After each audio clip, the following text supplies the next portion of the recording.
Hey guys, it's Michelle, the Insulin Empress. Today I'm at the lab. I just got some lab work done. I deal with something called reactive hypoglycemia. That's where you get a sugar crash a few hours after eating.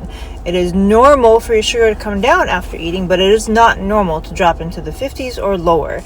And so that's what happens to me, especially if I eat carbs. And so I have reactive hypoglycemia. It's a symptom that happens when you have too much insulin being produced after eating.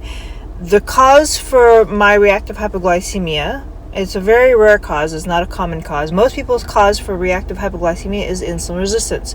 What leads to type 2 diabetes is insulin resistance, and it causes sugar crashes, causes reactive hypoglycemia. For me, I have a tumor on my pancreas called an insulinoma, and it is reactive. It produces way too much insulin, enough for up to 20 people after I eat, especially if I'm eating anything with carbs. Because carbs spike insulin, protein and fat do not.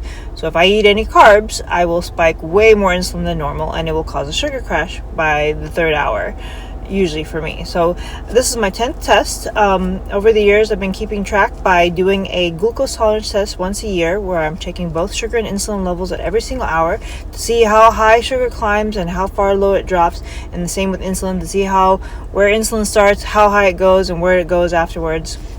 And so this helps me to keep track of this tumor growth. The tumor is very, very small. Insulinomas grow very, very, very slowly. And so instead of doing scans every year, and insulinomas are really hard to see on scans anyway, I do a glucose tolerance test because this shows me what it's producing.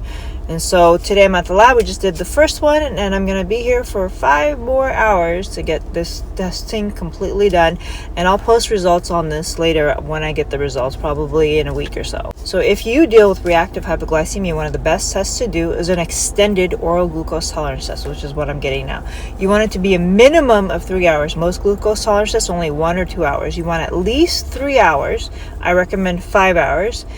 And you want it to check both sugar and insulin at every single hour. So with my doctor and the lab that I'm going to, they only allow for a 3-hour glucose tolerance test. So my doctor had to tack on 2 extra sugar levels and 2 extra insulin levels, so that would cover hour 4 and hour 5.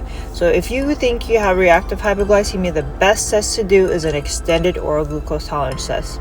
So I'll see you guys in the next video where I show you guys the results. Bye.